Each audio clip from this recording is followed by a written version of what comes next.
because we don't like being broken. We don't like being in a place where we don't have it together, where we seem vulnerable. We don't like to be in the place where we have to concede and say, you know what, I don't know everything. I don't know what's going on. I don't know what's going to happen. We don't like to be in a state of vulnerability where we have to admit that we don't have it all together, that we're not completely in control.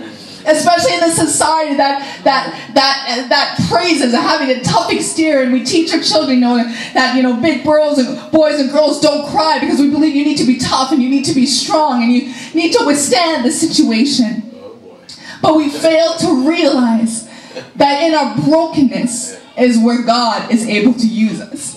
When we come to the point where we recognize that, you know what, I don't have it all together. When we admit the fact that, you know what, I don't know what's going to happen and I am not in control of the situation, but I know who is. And my faith is in Him, that He is more than able to do exceedingly, abundantly, above all I can ever ask or think. When we admit that we don't have everything in control, but we believe that He is faithful to complete the work that He's begun in us.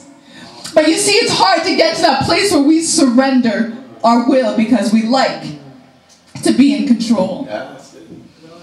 But in Psalms chapter 51 verse 17, the Bible says that the sacrifices of God are a broken spirit. That's right. Broken spirit. A broken spirit and a contrite heart God will not despise. It's tough for us to get to that place of brokenness.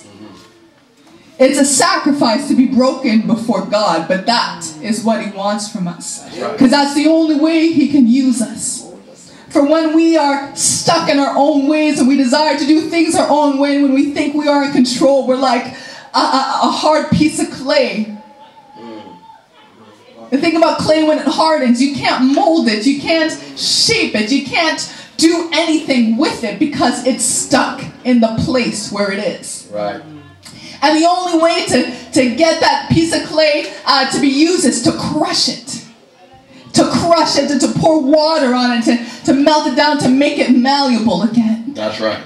Oftentimes in our walk with God, we become a hard piece of clay.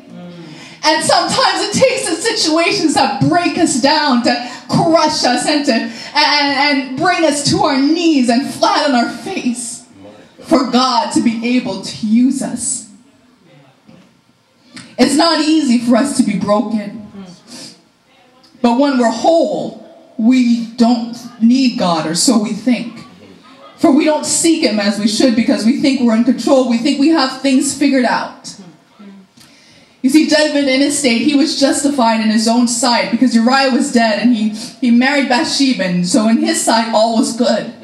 He wasn't seeking after God in this manner. He wasn't seeking after God at that point, and he ended up in a situation much bigger than he could have imagined. He was enjoying his time off. He was enjoying kicking it back and relaxing.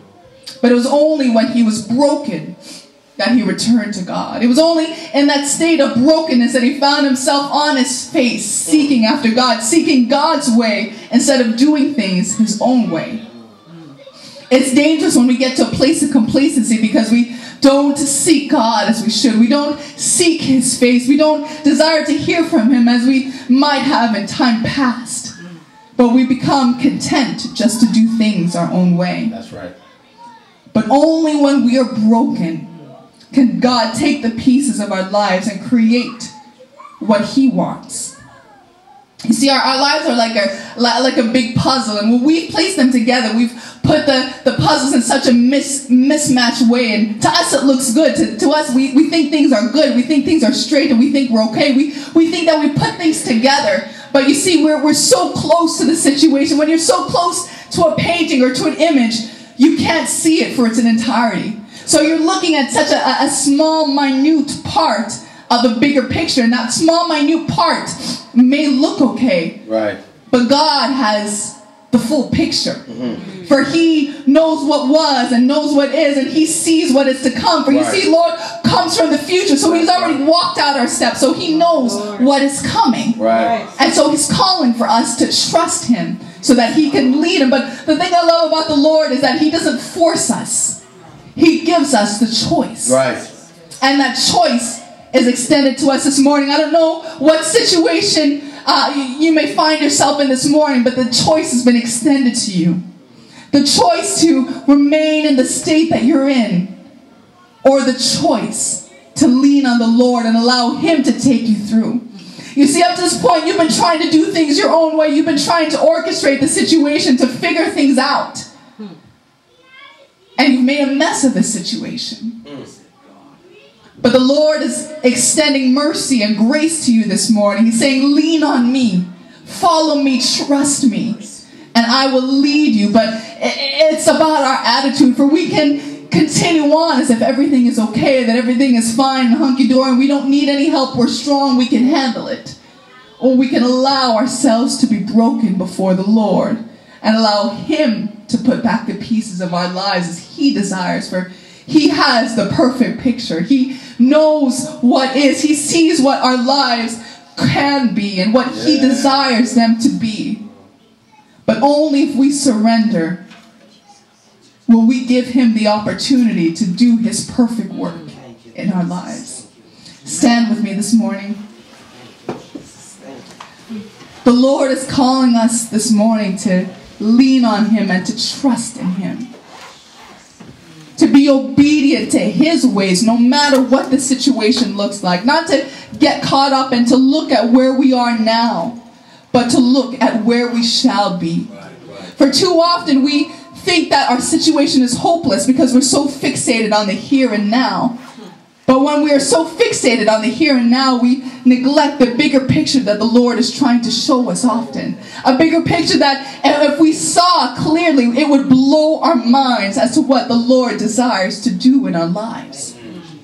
But there are certain situations that we must go through, certain situations that we must endure to get to that place. There are certain things that we have to go through now and experience so that we can get to the place that the Lord wants us to be. Right. But in order to get there, in order to be able to walk that walk, we have to surrender our will. I'm asking us all to take a look at our lives this morning, for we all need to surrender our will. No matter how long we've been walking this walk, we all need to surrender our will before the Lord. Right. And so I'm going to ask our pastor to lead us in prayer. And I want us to echo that same sentiments as David. Search me, O Lord. Know my thoughts. Know every part of me, my thoughts, my mind, everything that's within me. Those hidden things that I've tried to bury, that I've even forgotten are there. Bring them up. Purge me, dear Lord, so that I may be clean. Wash me, that I may be whiter than snow. And I believe that if we come before the Lord with a broken spirit and a contrite heart, He will not condemn. Ask our pastor to lead us in prayer in Jesus' name. Leave it there.